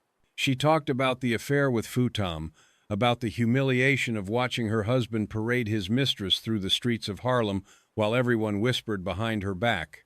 She talked about the poisoning, about Futam sending tainted food that had made her violently ill. And then she said something that became instantly famous. "If I had wanted him dead," she declared, "he would be dead." Think about that statement for a moment. In the middle of a trial for attempted murder, Stephanie Street, Clair essentially argued that she could not be guilty because if she had really tried to kill someone, she would have succeeded. She was the woman who had gone to war with Dutch Schultz. She was the woman who had survived everything life had thrown at her. If she had wanted Sufi Abdul Hamid dead, 3 bullets at close range would have been more than enough. The implication was clear. She had not tried to kill him. She had tried to scare him, to make him understand that there were consequences for his behavior, to send a message that she was done being his victim. The shooting was not murder. It was a warning. The jury did not entirely buy this argument. They were all white, in an era when all white juries routinely convicted black defendants regardless of the evidence. They found Stephanie guilty of assault, a lesser charge than attempted murder but still serious. Judge James G. Wallace sentenced her to 2 to 10 years at the Bedford Hills Correctional Facility for Women. Before she was led away, Judge Wallace made a comment that would follow her for the rest of her life. "This woman," he said, "has been living by her wits all of her life." He meant it as a criticism, an observation about someone who had survived through cunning and manipulation rather than honest work. But Stephanie might have taken it as a compliment. Living by her wits was exactly what she had done, and it had gotten her further than anyone could have predicted. As she was led out of the courtroom, Stephanie reportedly kissed her hand to freedom. It was a theatrical gesture, perfectly in character for a woman who had always understood the importance of image and spectacle. She was going to prison, yes, but she was going on her own terms, with her head held high and her dignity intact. The story of Stephanie and Hamid should have ended there, with her in prison and him free to continue his schemes. But fate, which had been so cruel to Stephanie throughout her marriage, was about to deliver one final twist, because just a few months after Stephanie began her sentence, Sufi Abdul Hamid made a decision that would prove fatal. He bought an airplane.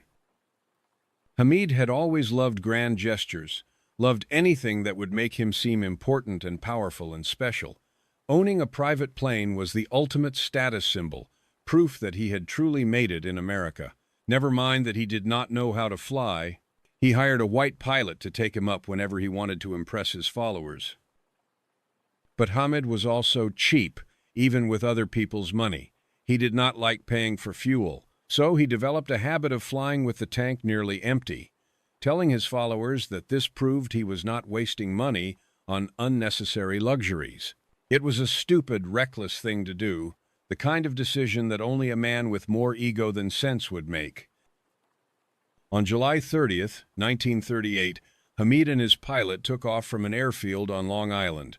The plane ran out of fuel over the water and crashed. Both men were killed instantly. When news of Hamid's death reached Bedford Hills, we do not know how Stephanie reacted. Did she feel vindicated? Did she feel grief for the man she had once loved, despite everything he had done to her? Did she think about the telegram she had sent to Dutch Schultz and wonder if the universe was finally balancing the scales? What we do know is that she had outlasted another enemy. Dutch Schultz had died while she was free. Sufi Abdul Hamid died while she was in prison. Both men had tried to destroy her in their own ways, and both men were now in the ground while she was still breathing. Living by her wits, indeed. She still had years left to serve. She still had to face life after prison, in a Harlem that had changed while she was away, where new powers had risen and old alliances had shifted. But she would face it the same way she had faced everything else, with her head high, her will unbroken, and her determination to survive intact. Bedford Hills Correctional Facility for Women sits about 40 miles north of New York City in the quiet suburbs of Westchester County. When Stephanie Street, Clair arrived there in 1938, it was already one of the oldest women's prisons in America, a collection of brick buildings surrounded by fences and guard towers that had been processing female inmates since 1892. This was where the state of New York sent its most troublesome women, and Stephanie certainly qualified. The transition from Harlem's queen to prison inmate must have been brutal. One day she was living in a prestigious apartment building, wearing fur coats and exotic turbans, commanding respect from everyone who crossed her path. The next day she was wearing prison-issued clothing, sleeping in a cell, following orders from guards, who did not care about her legendary status, or her famous telegram, or any of the things that had made her powerful on the outside. But if anyone expected Stephanie Street Clair to be broken by incarceration, they did not know her very well. She had survived worse. She had survived poverty in Guadeloupe and exploitation in early Harlem. She had survived the war with Dutch Schultz when men were being murdered in the streets every week. She had survived betrayal by police officers, betrayal by her husband, betrayal by everyone she had trusted. A prison cell was just another challenge to overcome, another obstacle between her and the life she intended to live. The exact length of her sentence remains disputed by historians. She was sentenced to 2 to 10 years, which in the American prison system of that era could mean anything. Some sources say she served the full 10 years. Others suggest she was released much earlier, perhaps after just 2 or 3 years, possibly for good behavior or overcrowding or the kind of behind-the-scenes deal-making that has always been part of the criminal justice system. What we know for certain is that she entered Bedford Hills in 1938 and emerged sometime in the early 1940s, ready to start the next chapter of her life. While she was inside, the world kept turning. World War II began in Europe, and America was slowly being drawn into the conflict that would reshape the entire planet. Harlem continued to evolve, with new leaders rising to replace those who had fallen or retired. Bumpy Johnson consolidated his power, becoming the undisputed king of Harlem's underworld, the black face of an operation that ultimately answered to the Italian mob. The numbers game kept running, generating millions of dollars every year, but none of that money was flowing to Stephanie anymore. She used her time in prison productively, as she had used every difficult period in her life. She read extensively, educating herself on subjects she had never had time to study while running her empire. She wrote letters and columns that found their way into Harlem newspapers, keeping her voice alive in the community even while her body was locked away. She planned for the future, thinking about what she would do when she finally walked free. And she thought about her legacy. What had it all been for? The money, the power, the wars, the blood. What did any of it mean in the end? She was in her 40s now, which in that era was considered middle-aged at best. She had no children to carry on her name, no husband to share her golden years, no family at all except the community she had tried to serve in her own complicated way. When she died, who would remember her? What would they say? These are the questions that haunt everyone who reaches a certain age, but they must have been particularly sharp for someone like Stephanie. She had lived such an extraordinary life, had done things that no one thought possible, had carved out space for herself in a world determined to deny her any space at all. And yet here she was, sitting in a prison cell, her empire gone, her reputation tarnished by the shooting of her husband, her future uncertain. When she finally walked out of Bedford Hills, sometime in the early 1940s, she was a different woman than the one who had gone in. Not broken, never broken, but changed, quieter, more cautious, less interested in the spotlight that had once been her natural habitat. She had learned, the hard way, that visibility could be a liability as well as an asset. The newspapers that had celebrated her victories had also chronicled her failures. The public that had cheered her defiance of Dutch Schultz had also watched her humiliation at the hands of Sufi Abdul Hamid.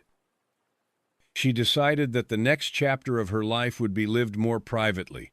No more criminal enterprises, no more wars with gangsters or police, no more dramatic confrontations that made headlines across the country. She would focus on her legitimate investments, her activism, her writing.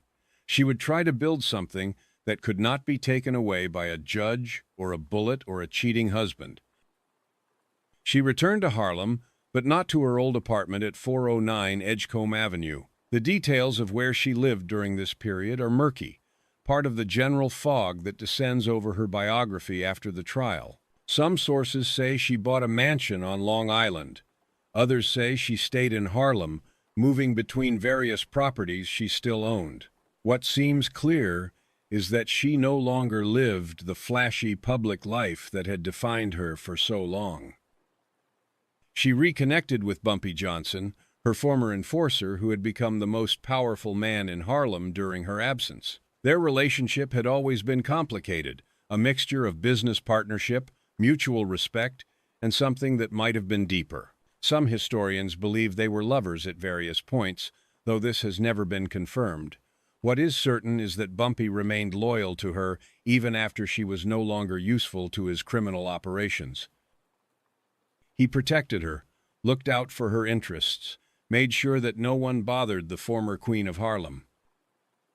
Under Bumpy's umbrella of protection, Stephanie was able to live comfortably without fear of retaliation from old enemies or new predators. She was no longer a player in the game, but she was still respected by those who remembered what she had accomplished. The younger generation might not know her name, but the old-timers remembered. They remembered the telegram to Dutch Schultz. They remembered the newspaper advertisements calling out corrupt cops. They remembered the woman who had refused to kneel when everyone else was bending. She continued her activism, writing columns for local newspapers about the issues that had always mattered to her: police brutality, voting rights, economic justice for Black Americans, discrimination in housing and employment, the illegal search and seizure tactics that police used against Black communities. These were the same issues she had been fighting for decades earlier, and depressingly, they remained just as relevant in the 1940s and 50s as they had been in the 1920s. She also continued to advocate for immigrants, particularly those from the Caribbean who reminded her of her own journey. She remembered arriving in America with nothing, speaking no English, having no one to help her navigate a system designed to exploit people like her. She wanted to make that path easier for those who came after. She wanted to ensure that the next generation of Caribbean immigrants had resources and support that she had been denied. In 1943, a reporter from the Black newspaper, the New York Amsterdam News, wrote about her visiting relatives in the West Indies before returning to live in seclusion in Harlem. This is one of the few glimpses we have into her life during this period. She apparently still had connections in the Caribbean, still felt ties to the islands where she had been born. Maybe she went back to Guadeloupe, visited her mother's grave, walked the streets where she had played as a child before everything changed. Maybe she found some peace there, some connection to the girl she had been before life hardened her into the woman she became. The 1950s came and went. America was changing rapidly, entering the civil rights era that would transform the nation's relationship with its Black citizens. The Montgomery bus boycott, the desegregation of schools, the rise of Martin Luther King Jr., and the Southern Christian Leadership Conference. The movement that Stephanie had been part of in her own way, through her newspaper advertisements and her community organizing, and her simple refusal to accept the limitations placed on Black Americans, was becoming a national force.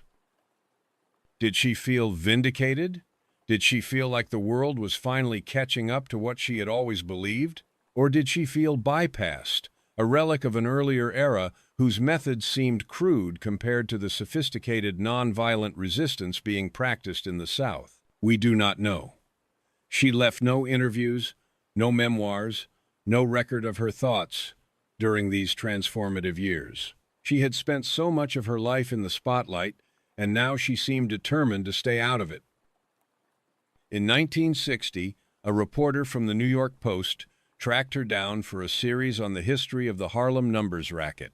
He found her living a lavish lifestyle in a 4-story apartment that she owned, described as a prosperous businesswoman who had successfully transitioned from her criminal past to legitimate success. She was in her 60s by then, still sharp, still formidable, still every inch the Madame Queen, even if she no longer claimed the title.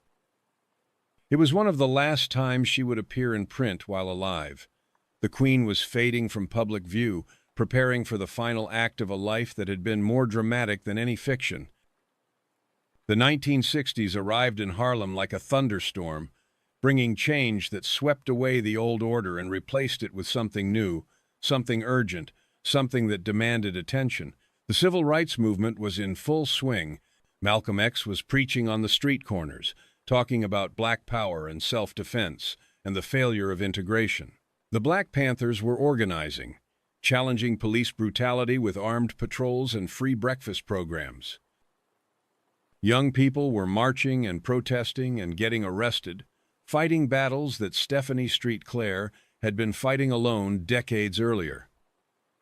She watched all of this from a distance, an aging queen observing the kingdom she had once ruled transform into something she barely recognized. The Harlem of the 1960s was not the Harlem she had known in the 1920s.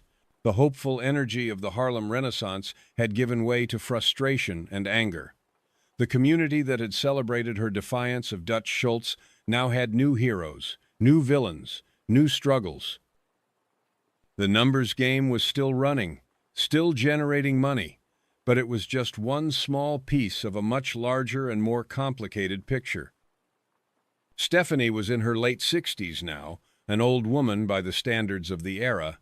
Her health was declining, though we do not know the specific details. The fierce energy that had driven her through decades of conflict was fading, replaced by the slow exhaustion that comes to everyone who lives long enough. She spent more and more time alone, in the apartment she owned, surrounded by memories of a life that most people could not even imagine. But she was not entirely alone. Bumpy Johnson was still there, still watching over her, still making sure she was protected and provided for. Their relationship had evolved over the decades, from employer and employee to something more like family. He had worked for her when she was powerful. He had stayed loyal to her when she fell. And now, in their old age, they were companions, two survivors of an era that was rapidly becoming history. Bumpy had his own problems by the 1960s. He had spent years in prison, including a long stretch at Alcatraz, the infamous island prison that housed America's most dangerous criminals. He had battled heroin addiction and the violence that came with controlling Harlem's drug trade. He was under constant surveillance by police, who followed him everywhere, waiting for any excuse to lock him up again. His health was failing, his heart weakened by years of stress and conflict. But he still came to see Stephanie. He would sit with her in her apartment, two old warriors reminiscing about battles that younger people had never heard of. They talked about Dutch Schultz and the war that had defined both their lives. They talked about the numbers game and how it had changed since the Italian mob took control. They talked about the old days, when Harlem had been theirs, when they had been young and fearless and convinced they could take on the whole world. Bumpy had developed an unexpected passion in his later years.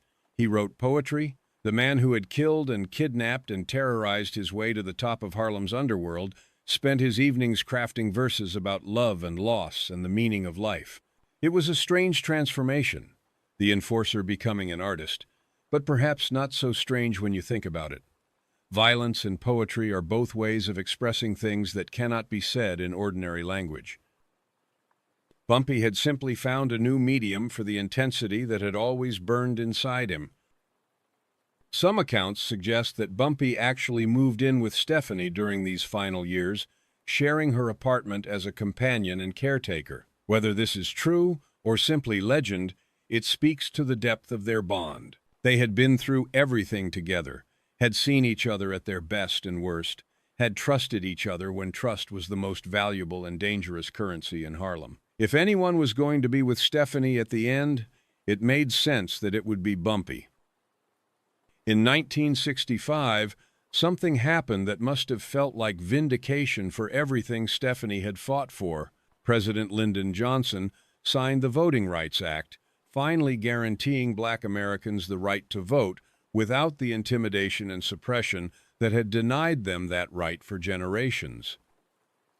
This was the cause Stephanie had championed in her newspaper advertisements back in the 1920s when she was educating Harlem residents about their legal rights and encouraging them to exercise their franchise. It had taken 40 years, but the country was finally catching up. Did she feel like she had won? Did she feel like her small contributions had helped build the foundation for this moment? Or did she feel bitter that it had taken so long, that so many people had lived and died without ever seeing justice? We do not know. She left no record of her thoughts on the Voting Rights Act or any of the other civil rights legislation of the era. She had spent so much of her life speaking out, and now she was silent. The neighborhood she had known was changing in other ways, too. Harlem was beginning its long decline. The vibrant community of the Renaissance era, hollowing out as jobs disappeared and drugs flooded in. The numbers game, once a source of community wealth that stayed in the neighborhood, was now funneling money to Italian mobsters who cared nothing for Harlem's future. The legitimate businesses were closing. The brownstones were falling into disrepair. The young people were leaving or dying or going to prison. Stephanie had built her empire during Harlem's golden age, and now she was watching its slow collapse. The community she had loved, had fought for, had believed in, was being destroyed by forces beyond anyone's control. Poverty, racism, drugs, neglect, all the plagues that had been held at bay during the hopeful years were now consuming everything. It must have been heartbreaking to witness. On July 7th, 1968, Bumpy Johnson went to Wells' restaurant in Harlem for a late-night meal. It was almost 2 a.m, and he was sitting with friends, eating chicken and hominy grits and drinking coffee, when he suddenly clutched his chest and collapsed. He died in the arms of his childhood friend, Junie Bird, surrounded by the people who had known him longest. He was 62 years old. The news spread through Harlem like wildfire. Bumpy Johnson was dead. The king of Harlem, the man who had ruled the underworld for 3 decades, was gone. His funeral was a massive event, attended by gangsters and politicians and ordinary citizens who had loved and feared him in equal measure. He was buried in Woodlawn Cemetery in the Bronx, laid to rest in the city he had dominated for so long. For Stephanie, Bumpy's death must have been devastating. He was the last link to her glory days, the last person who truly understood what she had been and what she had accomplished. Everyone else from that era was dead. Dutch Schultz, shot in a Newark tavern. Lucky Luciano died in exile in Italy. The police officers she had exposed, the rivals she had defeated, the allies she had trusted, all gone. She was alone now in a way she had not been since she was a teenage orphan in Guadeloupe. The details of Stephanie's life after Bumpy's death are almost non-existent. She retreated even further from public view, becoming a ghost in the neighborhood she had once ruled. People would occasionally catch glimpses of her, an old woman in elegant clothes walking the streets of Harlem, but few recognized her anymore. The legendary Madame Queenie had become just another elderly resident, invisible in a city that had moved on to new dramas and new celebrities. Her health continued to decline. Some sources suggest that she was eventually moved to a psychiatric facility on Long Island, though the reasons for this are unclear. Was it dementia, depression, simply the need for more care than she could receive living alone? The records do not tell us, and no one who might have known has ever spoken publicly about her final months. What we know is that sometime in December of 1969, approximately 1 year after Bumpy Johnson's death, Stephanie Street Clair died. She was somewhere between 72 and 82 years old, depending on which birth date you believe. She died quietly, without fanfare, without the dramatic headlines that had accompanied so much of her life. The woman who had sent a telegram to a dying gangster, who had testified against corrupt police, who had shot her cheating husband in a Harlem hallway, slipped away from this world in silence. And here is the most remarkable thing about her death. No newspaper reported it, not a single publication, not the Amsterdam News that had carried her advertisements for decades, not the New York Times that had covered her trial, not any of the countless papers that had chronicled her wars and victories and defeats. None of them mentioned that Stephanie Street Clair had died. The Queen of Harlem departed without a single obituary. She came into this country shrouded in mystery, her true origins obscured by the lies she told to survive, and she left the same way, disappearing from the historical records so completely that researchers have struggled to even confirm where and when she died. Some say it was in Central Islip, at a psychiatric facility. Some say it was in Harlem, in the apartment she had owned for decades. Some say it was somewhere else entirely, in a place that has been lost to time. So, What do we make of Stephanie Street Clair? How do we remember a woman who was simultaneously a criminal and an activist, a gangster and a community leader, a ruthless businesswoman and a champion of the poor? The easy answer would be to pick one side or the other, to either celebrate her as a hero or condemn her as a villain. But the easy answer would be a lie. The truth, as always, is more complicated.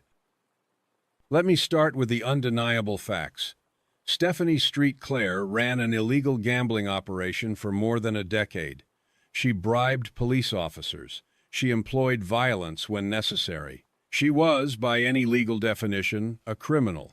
The numbers game she operated took money from poor people, people who could not afford to lose their nickels and dimes, people who were gambling away grocery money on the desperate hope that their luck would finally change.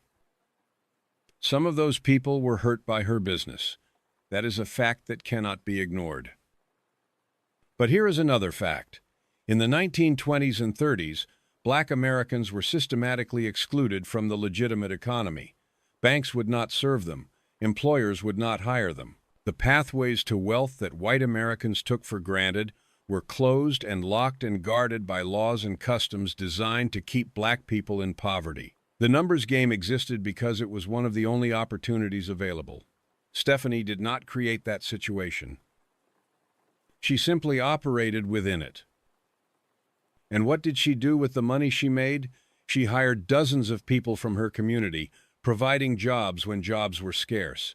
She financed small businesses that could not get loans from white banks. She donated to organizations working for racial progress. She used her newspaper advertisements to educate people about their rights, to call out police brutality, to advocate for voting access. She was not just taking from her community, she was giving back in ways that few legitimate business people of her era could match. She was also a symbol, and symbols matter. Stephanie Street Clair showed Black Americans, especially Black women, that it was possible to be powerful. It was possible to build something from nothing. It was possible to stand up to the most dangerous people in the world and survive. In an era when Black women were expected to be domestic servants at best and victims at worst, she carved out space for herself at the top of a male-dominated criminal hierarchy. She refused to be small. She refused to be invisible. She refused to accept the limitations that society tried to place on her. The wife of Bumpy Johnson, May Hatcher, once described Stephanie as a woman not afraid to kick off her expensive high heels and go toe-to-toe with any man or woman insolent enough to insult her breeding and character. That image captures something essential about who Stephanie was. She was elegant and refined, educated and sophisticated, but she was also willing and able to fight. The high heels and the fury, the turbans and the temper, they were all part of the same person. She contained multitudes. Think about the obstacles she overcame. She was born poor, in a colony still scarred by slavery. She lost her mother as a teenager and was left completely alone in the world. She immigrated to a country where she did not speak the language and knew no one. She was nearly forced into prostitution by the first man she trusted. She was nearly strangled to death by the second. She built a criminal empire from scratch, only to have it attacked by the most violent gangster in New York. She went to war with the police, with the mob, with her own husband, and she survived all of it. How many people could have done what she did? How many people have that kind of resilience, that kind of determination, that kind of sheer stubborn refusal to be destroyed? Most people, when they encounter the first serious obstacle in their lives, give up. They accept their circumstances. They tell themselves that some things are simply impossible. Stephanie never accepted anything. She fought for every inch of ground she ever gained, and she held onto it with both hands until it was pried from her grip. The numbers game she helped build outlasted her by decades. By 1980, the illegal lottery in Harlem was generating between $800 million and $1.5 billion annually. That is, billion with a B. The system she pioneered became one of the largest industries in the black community, employing thousands of people, generating wealth that stayed in the neighborhood rather than flowing out to white-owned corporations. It was only killed by competition from the government itself when New York State launched its own legal lottery in 1980 and stole the market she had created. Think about the irony of that. For decades, the government prosecuted and imprisoned people for running numbers games. They called it a crime, a corruption of morals, a threat to society. And then, when they realized how much money was being made, they decided to do the exact same thing themselves. The only difference was who got to keep the profits. When Stephanie Street, Clair ran a lottery, she was a criminal. When the state of New York runs a lottery, they are providing a public service. The hypocrisy is staggering. Her influence extended beyond the numbers game. The men she trained and employed went on to shape Harlem for generations. Bumpy Johnson, her most famous protege, became a legendary figure in his own right, ruling the neighborhood until his death in 1968. And Bumpy trained others, including a young man named Frank Lucas, who would become one of the most notorious drug dealers in American history. The godfather of Harlem television series, which dramatizes Bumpy's life, exists because of the foundation Stephanie laid. Her shadow stretches across decades of Black American criminal history, but her legacy is not just criminal. The activism she practiced, the community organizing she pioneered, the public advocacy she conducted through her newspaper advertisements, these things also had lasting impact. She was fighting for civil rights before there was a civil rights movement. She was calling out police brutality before there was a Black Lives Matter. She was demanding economic justice before there were boycotts and sit-ins and marches on Washington. She was ahead of her time, and the movements that came after her built on foundations she helped establish. In recent years, there has been renewed interest in her story. A graphic novel called Queenie, Godmother of Harlem, was published in 2021. The video game Empire of Sin features her as a playable character. BET Studios announced a television series called Queenie based on her life. HBO has been developing a film adapted from the book by Shirley Stewart, the most comprehensive biography of Stephanie ever written. After decades of obscurity, the world is finally ready to hear her story. Why now? I think it is because we are finally ready to grapple with complicated heroes. We have moved past the need for our historical figures to be saints. We can appreciate someone who did bad things for complicated reasons, someone who was shaped by circumstances beyond their control, someone who fought against injustice using methods that were themselves unjust. Stephanie Street Clair was not a role model in any simple sense. But she was remarkable, and remarkable people deserve to be remembered. I keep coming back to that telegram. As ye sow, so shall ye reap. 7 words sent to a dying gangster who had tried to destroy her. It was petty and vengeful and absolutely perfect. It was Stephanie Street Clair, in a single sentence, refusing to let her enemy have the last word, insisting on her own power, even in the moment of his defeat. She could have stayed silent. She could have taken the high road. But that was never who she was. She was a fighter. From the moment she was born on that tiny Caribbean island to the moment she died in whatever quiet room finally claimed her, she was fighting. Fighting poverty, fighting racism, fighting sexism, fighting men who tried to control her body, fighting gangsters who tried to steal her business, fighting police who tried to silence her voice, fighting a husband who tried to break her spirit. She fought until there was nothing left to fight, and then she slipped away so quietly that no one even noticed she was gone. The newspapers that had chronicled her life did not record her death. The community she had served did not hold a public memorial. The city she had helped shape did not acknowledge her passing. She left this world the same way she had entered it, alone and unnoticed, just another anonymous person in a city of millions. But she was not anonymous. She was Stephanie Street Clair. She was Queenie. She was Madame Queen. She was the queen of the policy rackets, and she was one of the most extraordinary people who ever lived. The next time you buy a lottery ticket, think about her. Think about the immigrant girl who arrived in America with nothing and built an empire. Think about the woman who stood up to the most dangerous gangster in New York and lived to send him a deathbed telegram. Think about the activist who fought for justice decades before the civil rights movement made those fights fashionable. Think about the survivor who refused to be broken by anything life threw at her. Think about Madame Queenie, and remember that she was here. She mattered, and her story deserves to be told.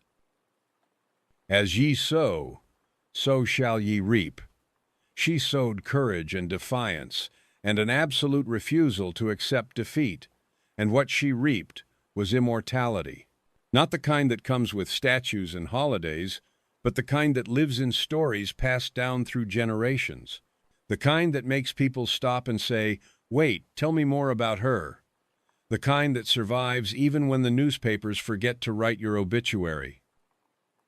Stephanie Street Clair is still here, still fighting, still refusing to be forgotten, and as long as people keep telling her story, she always will be.